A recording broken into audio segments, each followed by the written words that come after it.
L'actualité politique ivoirienne est marquée par le débat politique sur la tenue de la future présidentielle de 2020. Et dans cette grisaille politique, il y a des débats sociopolitiques qui se posent.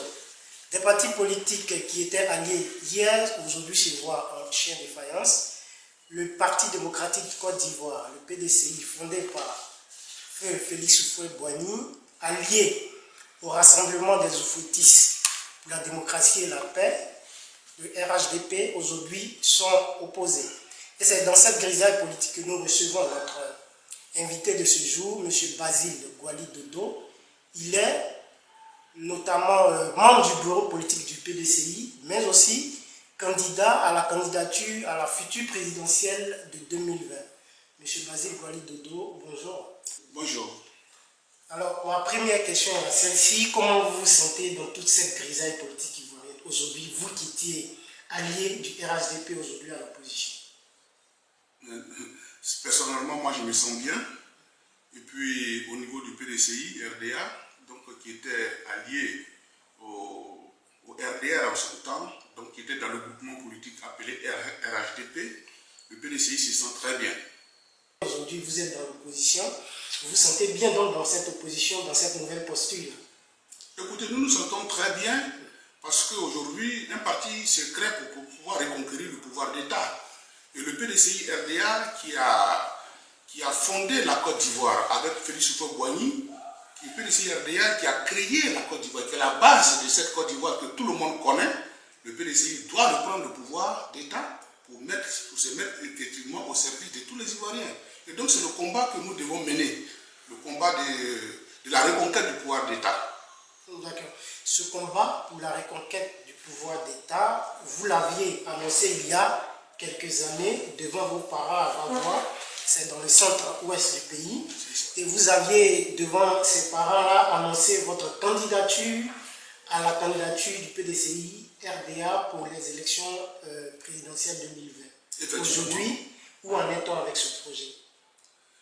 Écoutez, vous savez, lorsque nous sommes sortis du 12e congrès du PDCI RDA, l'une des résolutions phares de ce congrès, c'était de permettre au PDCI d'avoir un candidat militant actif aux élections présidentielles de 2015. Et avant même que les choses n'avancent, le président Henri Konan Bédié, ayant vu les efforts que le président au pouvoir, le président Alassane Ouattara était en train de faire, il a souhaité, il a demandé que les militants du PDCI essaient de faire en sorte qu'il ait encore un deuxième mandat. Et c'est ce qu'on a appelé l'appel de Daoukro. Vous voyez que le PDCI n'a pas eu de candidat en 2015. Alors, en 2017, il a encore instruit le secrétariat exécutif à l'effet de travailler pour la candidature, pour la promotion d'un candidat militant actif. Vous savez très bien que pour aller à une élection présidentielle, s'il n'y a pas de candidat, il n'y a pas d'élection. C'est ça. Alors, fort de mes capacités, fort de ce que j'essaie de moi-même, j'ai annoncé ma candidature à la candidature pour l'élection présidentielle de 2020. J'ai dit que j'ai souhaité défendre les couleurs du PDCI RDA. En même temps, dans l'évolution des choses, j'ai dit, au regard des réalités que nous connaissons en Côte d'Ivoire, j'ai dit que ma candidature annoncée, ma candidature déclarée, s'arrêtait là où commence la candidature du président Henri Konan Bédié. Soit dit en passant, au PDCI RDA, le président du parti est automatiquement le candidat naturel du parti. Dans l'une de vos interviews avec un journal ivoirien, un quotidien ivoirien, vous avez notamment soutenu ce que vous avez dit tout à l'heure, la candidature du président Henri Konan Bédié à la future présidentielle 2020. Oui. Est-ce que c'est un revirement vis-à-vis de ce que vous aviez soutenu à Vavois devant vos parents? Non, pas du tout. Ce n'est pas un revirement. Ce n'est pas un revirement. Je suis dans la logique des choses. Il faut faire la promotion d'un candidat militant actif. C'est ce qui a été dit. Je me suis annoncé. Mais en même temps, je suis conscient qu'aujourd'hui, le président Bédié, en tant que président du PDCI RDA, il est le candidat naturel et légitime du parti. Alors, Bédié candidat, Ouattara certainement candidat, Laurent Gbagbo en liberté sous condition à Bruxelles peut-être candidats, trois visages bien connus de la politique ivoirienne qui vont aussi, il ne faut pas se le nier, avec des crises. Est-ce que les Ivoiriens ne sont pas en droit de se poser des questions, de craindre sur des crises en 2020? La constitution ivoirienne a été votée en 2016. Cette constitution n'a même pas encore connu un début de réalisation. C'est-à-dire que certaines dispositions, cette constitution nous dit que le président, en son article 483, le président Alassane Ouattara ne peut pas être candidat. Donc quand vous dites que le président Alassane Ouattara dit qu'il va être candidat parce que les autres seraient candidats, mais lui, il ne peut pas être candidat. Lui soutient le contraire, il dit que la Constitution lui permet de... J'ai dit que la Constitution ne lui permet pas d'être candidat, à moins que ce soit une candidature exceptionnelle ou décrétée par le président de la République lui-même. Parce que, vous voyez, les constitutionnalistes eux-mêmes, ceux qui ont écrit la Constitution de la Côte d'Ivoire, les Ouraga Obu et autres disent que le président Alassane Ouattara ne peut pas être candidat. Et l'article 183 de la Constitution le disent. Ce n'est pas nous qui inventons. Si c'est pas Congo qui est un des conseillers du président de la République, l'a dit clairement que le président de la République ne peut pas être candidat. Le ministre de la Justice, les députés, Sansa Kabila l'a dit, le président de la République ne peut pas être candidat. Bon, maintenant, si le président de la République dit qu'il peut être candidat, ça c'est autre chose. Mais ce que je sais, c'est que Bédié peut être candidat. Parce qu'il n'y a pas de limite d'âge. Bédié peut être candidat. Babo, s'il revient, il peut être candidat. Mais pas le président. Voilà. Donc nous n'avons pas à craindre que ce soit quoi que ce soit. Non, c'est pas parce que les uns et les autres peuvent être candidats que la Côte d'Ivoire va encore rentrer dans la pagaille. Ce n'est pas vrai. Nous avons besoin de paix. Nous avons besoin de paix pour reconstruire la Côte d'Ivoire. Pour travailler, pour nous mettre véritablement au service de tous les Ivoiriens. Nous n'avons pas besoin de créer encore du désordre dans notre pays. Alors, M. Basile Galib Dodo, une question qu'on serait à même de se poser, est-ce que vous pensez sincèrement aujourd'hui que le PDCI arrivera à battre le RHDP à la prochaine élection présidentielle en Côte d'Ivoire? Nous sommes en Côte d'Ivoire et nous connaissons, comment on appelle, certaines bases au niveau de nos populations en Côte d'Ivoire ici. Vous savez, le PDCI, c'est un parti de rassemblement. Nos militants sont là en place, intacts. Au contraire, ceux qui ont quelque chose à craindre, c'est le RHDP. Parce que la base électorale du RHDP est prise aujourd'hui d'assaut par tous les militants et a viré totalement au niveau du GPS. Soro Guillaume fait, j'avais dit 80-70% au cours d'une de mes interviews, mais aujourd'hui Soro Guillaume fait 90% de l'électorat principal du RDR. Mais le RDR va enlever quel militant, ils vont enlever où les militants pour battre quel parti. Vous comprenez ça? Et puis le PDCI est resté intact. Ce n'est pas parce qu'ils ont pris certains leaders du PDCI RDA pour les obliger à militer au RHDP qu'on va donner l'impression à la communauté internationale qu'ils ont pris certains leaders et que du coup le PDCI n'a plus de militants. Mais c'est faux. Vous avez vu le rassemblement à Yamoussoukro. Il y avait plus d'1 million de personnes à Yamoussoukro. Ce sont des militants du PDCI. On ne les a pas fait venir de toute la Côte d'Ivoire, comme les autres le font. C'est là, Yamoussoukro et ses environs. Le président Henri Konan Bédié, dans l'une de ses sorties, une de ses interviews, avait dénoncé un certain nombre de sujets, notamment l'orpaillage clandestin. Il avait dénoncé aussi Soro Guillaume. Vous avez fait cas de ce personnage politique tout à l'heure, avait dit qu'il y avait un certain nombre d'électeurs qui étaient déjà commis à la solde du RHDP. Je crois le chiffre de 1,3 million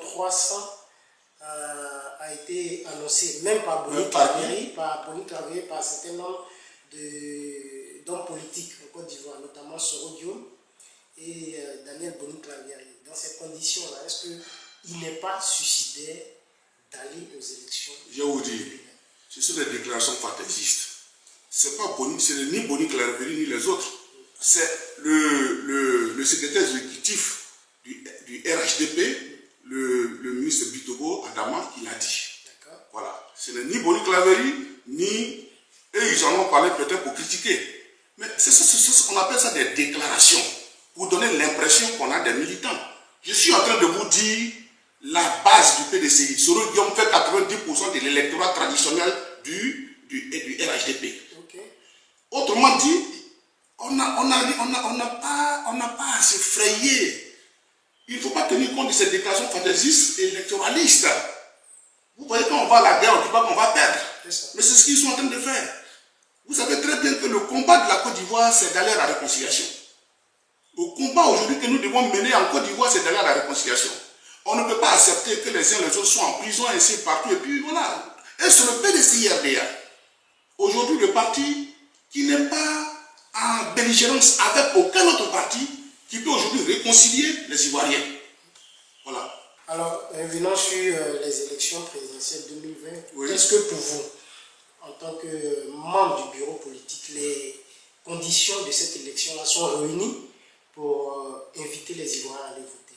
Pour la première question, est-ce que les conditions sont réunies? Oui. Je vous dis clairement. Pour l'instant, les conditions ne sont pas réunies.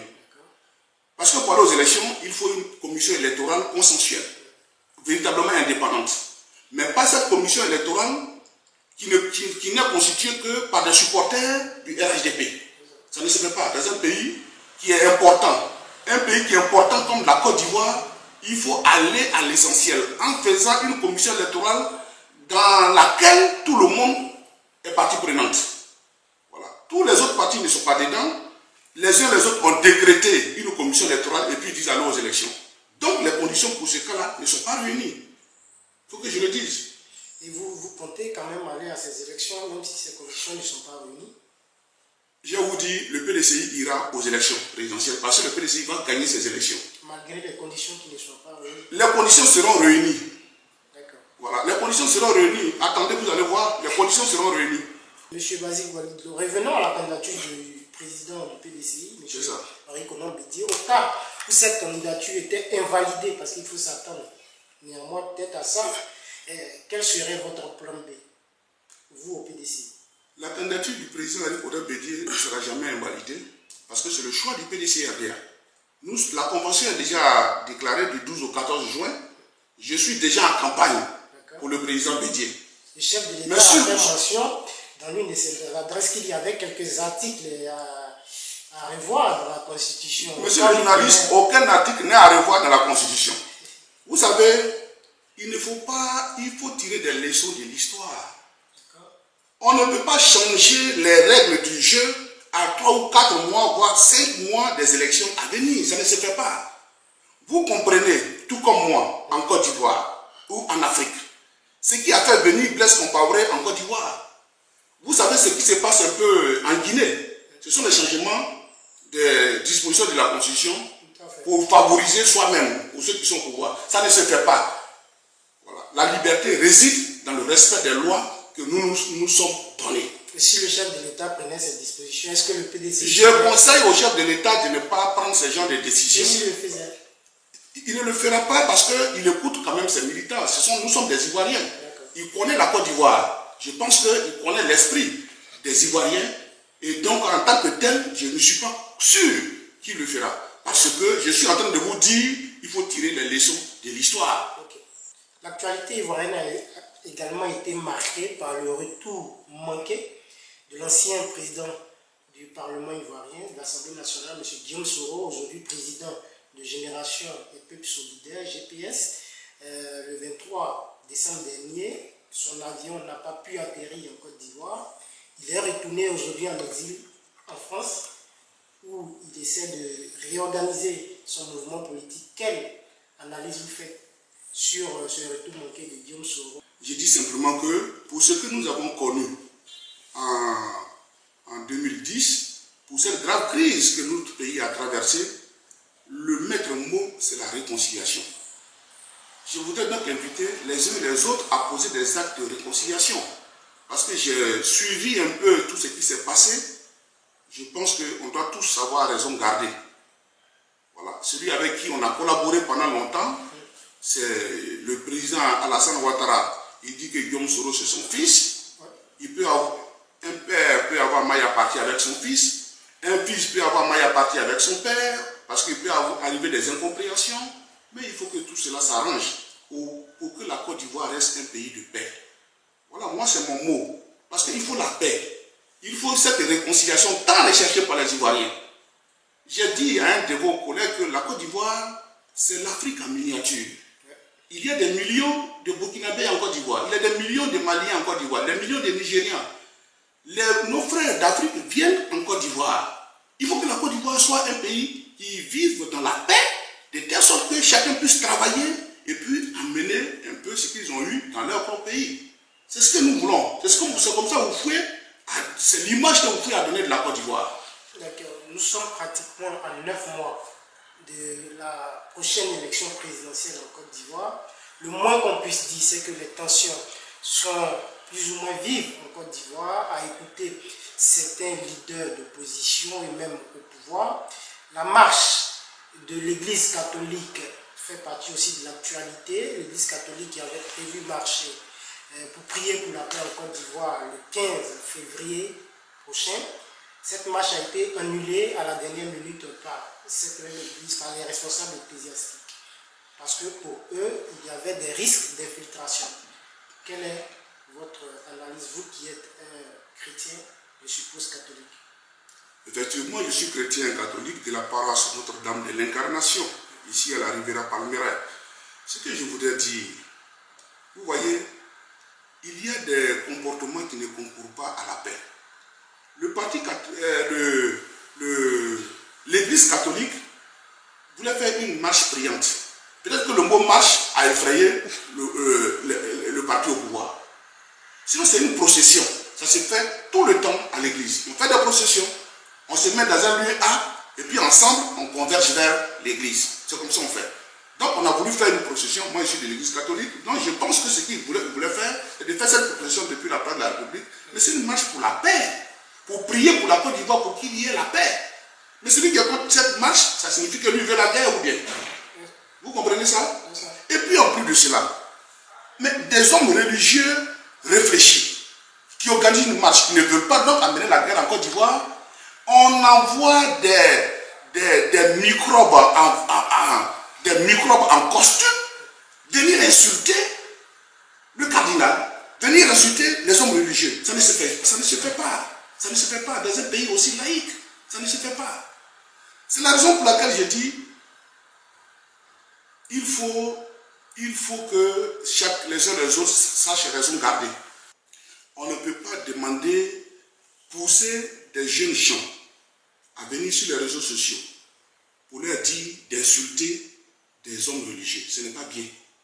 Ce n'est pas bien. Nous sommes dans un pays, on n'a jamais connu des problèmes de religion. On n'en a jamais connu. Et on n'en connaîtra jamais. Parce que la Côte d'Ivoire est véritablement un État laïque. Cependant, les hommes religieux peuvent demander des prières pour la paix. Et c'est ce qui a été fait et ce qui a été demandé par le cardinal Coutouan. Une prière pour la paix. Une simple procession qui est devenue une affaire nationale. Et des individus qui viennent insulter des hommes religieux, je vous assure que ce n'est pas bien pour notre pays. Ce n'est pas bien pour l'image de notre pays à l'extérieur. L'un des points forts de l'actualité politique ivoirienne également, c'est les 6 et les 7 février prochains, ce qui va se passer à la Cour pénale internationale, à la CPI. La CPI va revisiter certainement les conditions de mise en liberté provisoire, de mise en liberté de l'ex-président ivoirien Laurent Gbagbo, revisiter ou non. Mais aujourd'hui, vous, de votre position de militant PDC, RDA, et responsable politique, est-ce que vous êtes pour que l'ancien chef de l'État, au cas où ces conditions étaient levées, que ce président-là, l'ancien président, regagne la Côte d'Ivoire pour prendre une part active aux jeux politiques ivoiriens? Moi, je m'appelle Gwali Dodo Basile Junior. Je suis militant du PDC RDA. Mais il faut que je vous dise, je suis le premier militant du PDC RDA à avoir demandé au nom du président Henri Konan Bédié la libération totale du président Laurent Gbagbo le 28 juillet 2018. Le 28 juillet 2018 à la place CPN. Au nom du président Bédié, j'ai demandé la libération du président Laurent Gbagbo. Que mon souci et le souci du PDC RDA et du président Henri Konan Bédié, c'est la libération totale et entière du président Laurent Gbagbo. On ne sait pas ce qu'il fait là-bas. La Cour pénale internationale a dit clairement, l'a acquitté. Et on lui fait des restrictions sur son déplacement. Mais ce qui est encore grave, c'est que l'État de Côte d'Ivoire envoie des courriers pour demander à la Cour de limiter toujours les restrictions du président Laurent Gbagbo. On veut la paix ou on ne veut pas la paix. On veut la réconciliation ou on ne veut pas la réconciliation. C'est la raison pour laquelle nous allons partir pour demander cette libération totale du président Laurent Gbagbo et du ministre Charles Blé Goudé, qui ont le devoir, qui ont le droit de retourner dans leur propre pays pour faire la politique. C'est ça. Quand on n'a pas peur de quelqu'un, on lui dit viens et puis viens on faire la politique et puis on verra comment les choses vont se passer. Donc moi je pense que le souci du président Bédié, et il est toujours en contact avec le président Laurent Gbagbo, c'est de travailler pour que le président Laurent Gbagbo retourne dans les plus brefs délais dans son pays. Et je souhaite que le 6 février, la Cour pénale internationale revisite clairement, avec, sans aucune pression particulière, cette restriction de la liberté du président Laurent Gbagbo, afin qu'il soit totalement libre de tous ces mouvements, libre de tous ces déplacements pour qu'il revienne en Côte d'Ivoire. Monsieur Basile Walid Dodo, nous allons mettre fin à notre entretien ce jour. Chers téléspectateurs de la chaîne panafricaine Afrique Média, vous suiviez l'entretien avec monsieur Basile Walid Dodo, il est membre du bureau politique du Parti démocratique de Côte d'Ivoire, le PDCI, mais il est également un responsable politique, un leader politique, et nous avons égrené ancien député, premier candidat déclaré à la candidature pour l'élection présidentielle de 2020, et avec lui nous avions égrené les sujets d'actualité en Côte d'Ivoire, et nous allons, M. Basile Walid Dodo, vous laisser face à la caméra la latitude de dire à tous ces panafricains qui vous regardent votre mot de fin. Notre pays, la Côte d'Ivoire, traverse des moments de soubresauts.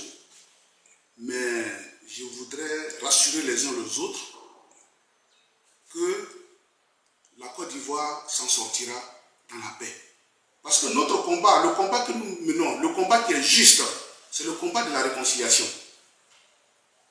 Les Ivoiriens n'ont pas appris à prendre des armes. Nous demandons à tous les Ivoiriens de travailler, d'aller s'inscrire sur les listes électorales, d'avoir leurs papiers, les extraits de naissance, les casiers judiciaires, je ne sais pas, les certificats de nationalité, pour pouvoir s'inscrire sur les listes électorales. C'est ça notre combat. Parce que la véritable arme qu'un Ivoirien doit avoir, c'est sa carte d'électeur et non sa Kalachnikov. C'est la raison pour laquelle nous demandons la prière, que tous les autres frères et sœurs de tous les autres pays nous mettent en prière. Notre combat, c'est de continuer le travail que le président Oufoué a fait. Le président Oufoué a voulu que la Côte d'Ivoire soit un pays véritablement d'accueil. Et la Côte d'Ivoire doit demeurer un pays d'accueil. Voilà. Et c'est le travail que nous faisons. Et le président Bédié insiste sur ce fait-là.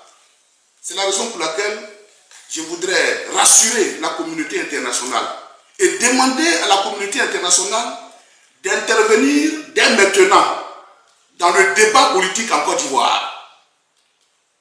Notre constitution ne doit pas être touchée. Notre constitution ne doit pas être touchée. En tout cas, ce n'est pas l'avis des Ivoiriens.